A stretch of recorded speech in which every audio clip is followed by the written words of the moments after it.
I traveled a lot for a living, and I was traveling back and forth to Portland. And I'd gotten interested in the project, this is almost 3 years ago, and had learned a lot about it, and was chatting with some people online that were opposed to it, and had some questions that I wasn't quite sure how to answer, and ended up contacting Scott Williams, the state director for Tennessee, and my fellow co-director. And he and I ended up working together to work against this opposition. To answer your question, I was ecstatic. I couldn't believe, especially after the debate, that we passed. It's a wonderful team. We have a tremendous number of patriots on this team. And they had worked hard to meet with our legislators prior to the session.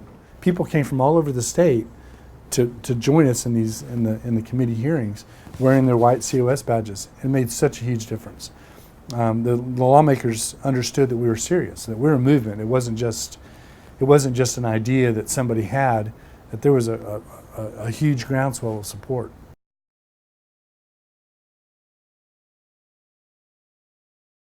Our goal is to ratify effective amendments. Our goal is not to call a convention. The convention is a means to an end.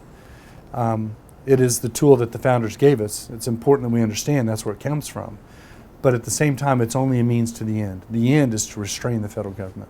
Got to give kudos to Governor Greg Abbott. He has written his own Texas plan. He did it undercover. Nobody even really knew he was doing it. And then he just announced it. Well, that Tennessee, he has a Texas plan of 9 amendments. Well, Tennessee needs to have its own plan too. And Florida, Georgia, Alaska, all these that have already called it, but then Indiana, Massachusetts, Connecticut, all the states need to come with their plan for how to restrain the federal government. Well, Tennessee can start doing that now. All the states that have passed can start doing that now. There's no reason to wait. We don't need to wait until the convention's called to get ready for it, is my point. So we have a lot of work to do there. But more so, the most important thing is we have to continue growing the grassroots. Once the convention is called and it occurs, and we get some amendments proposed back, they're going to have to be ratified. Our state House reps, and our state senators for that matter, when there's any kind of an issue going on inside the legislature, they might get 5 or 10 or 15 calls. They might get a couple of visits beyond the lobbyists that are in their doors all the time. I'm talking about from constituents. And they value their constituent input much more than the lobbyists. I can assure you of that. But if the lobbyists are the only ones in the door, that's who they're going to listen to. So it's got to be constituents walking through their doors. But if they get 5, 10, or 15 calls, and that's all they get on an issue, and that would be a lot. For most issues, that's a lot. You can imagine what would happen if a state rep got 100 calls. I mean, that would be an avalanche of calls to them.